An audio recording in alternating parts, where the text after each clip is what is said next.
All right, what up, guys? We just finished a workout in the House of Drive with my boy Trevor. Dude, what'd you think about it? Man, I had a fucking blast. Reminded me of Metroflex a little bit, the heat.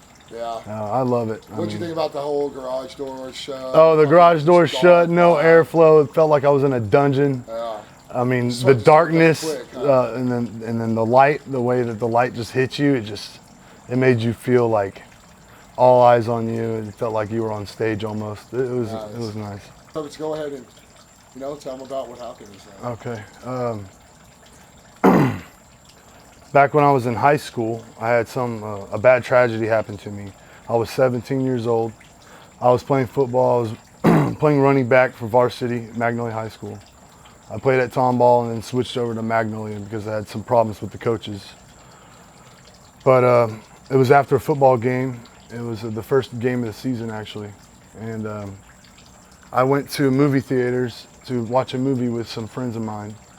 And it just so happened a week before that, my friend's little sister was raped by two guys, one of them that I knew, who happened to be the same age as me.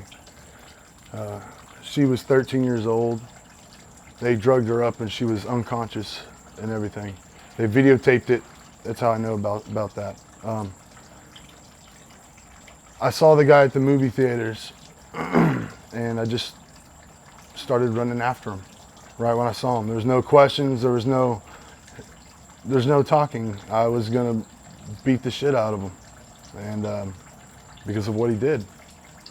And I started running after him. I caught up to him. He went running away from me. I caught up to him. I grabbed him by his left shoulder and twisted him around. And right whenever I hit him, he stabbed me. He was running from me to unsheath a blade. The blade was the same blade that you have in your big block in your kitchen, the vegetable chopping knife. The blade went through my lungs and went through my heart. I didn't know I was stabbed. I continued fighting. After I got done, I walked over to my friends and they said, "Man, your shirt's all bloody." And I lifted up my shirt and my lung was hanging out. And I pushed it back in. Every time I would breathe out, it would flutter and blood would squirt out. And I just took my shirt off and wrapped it up and around me and then tied it real tight. And I sat on my tailgate and put a dip in and I started chilling. And it was because I was going through so much adrenaline from what had happened, I didn't even realize what was going on.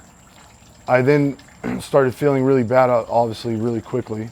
I told this girl that was with me, run and grab the car. She grabbed the car, we headed to the emergency room, walked into the emergency room and went up to the front desk. She pulled up my shirt, said, I've been stabbed. Lady says, "Here, fill out this paperwork." And I sat down and started filling out the paperwork. And then I started to black out. And then I started saying, "I'm blacking out." And this girl that was with me, Brittany, started shaking me, saying, "Trevor, come back to me. Come on, you'll be okay." And I come back to, and I stood up. I threw the sheet down. I walked through the doors. I went up to the first doctor. I lifted up my shirt and I said, "Fix me." And he threw me on a stretcher and started going to town on me. Put the oxygen mask on me, put a big old thing around my chest to start digging in on me. And I just started praying from there. They probably worked on me for a couple hours before they put me in the helicopter. I was life flighted. But the entire 2 hours I was praying. My dad showed up right towards the end before they put me in the helicopter. And he just sat there holding my hand.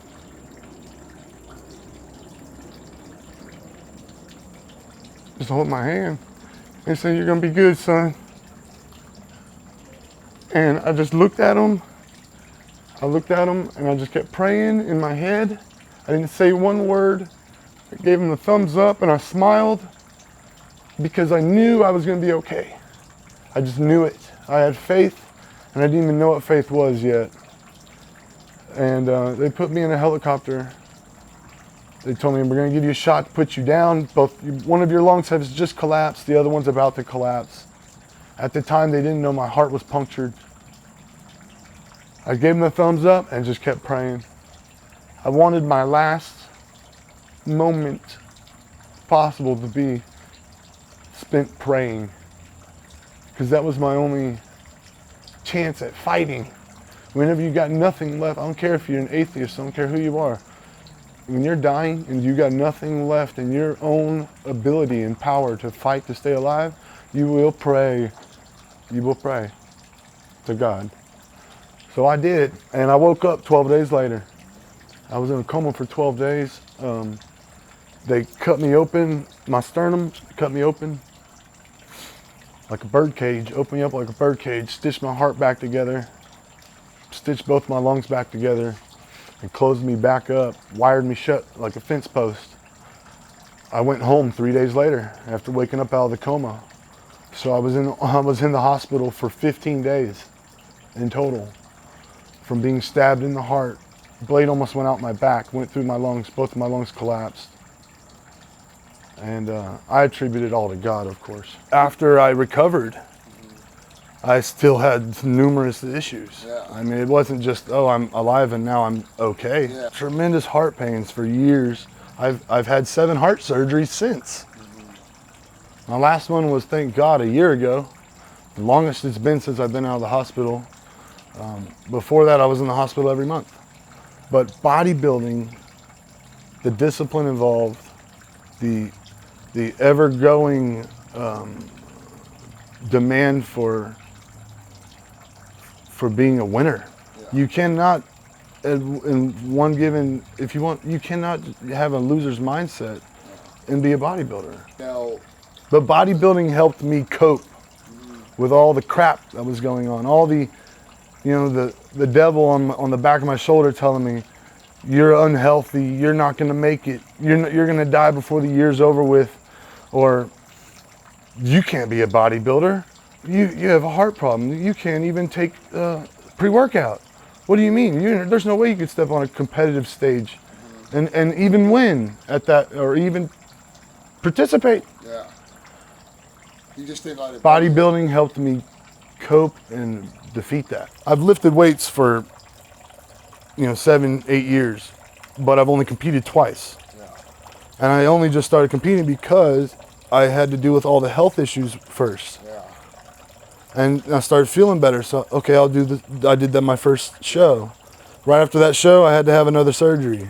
After I was stabbed and I was recovered, I had to walk around with a fanny pack and take 5 different heart meds 3 times a day for 5 years straight.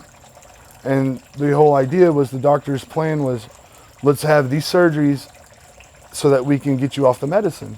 The surgeries will help the heart get better so that we don't have to medicate your heart to where it's literally like a zombie. And over time, surgery and surgery, we could drop the dosages, drop a certain med.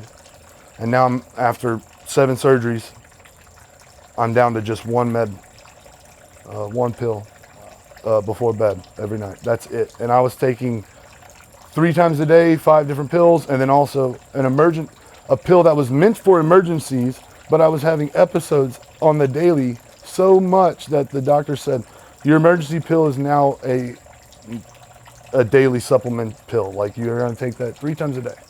And it was originally meant for preventative measure, that if I was having atrial fibrillation or severe palpitations, I would take this certain medicine to literally almost like make my heart like a straight zombie, calm it down so much. It's a arrhythmia blocker, anti-arrhythmia, to where I was taking it 3 times a day without even waiting for the episode to happen. I mean, I went into heart failure 2 months before my first show. I didn't even know it either. They didn't tell me. And then they stuck tubes in my lungs to drain the fluid and all the blood. And then where's your? And then here's my Frankenstein, all the way. my zipper. And then you can see where my sternum is spiked.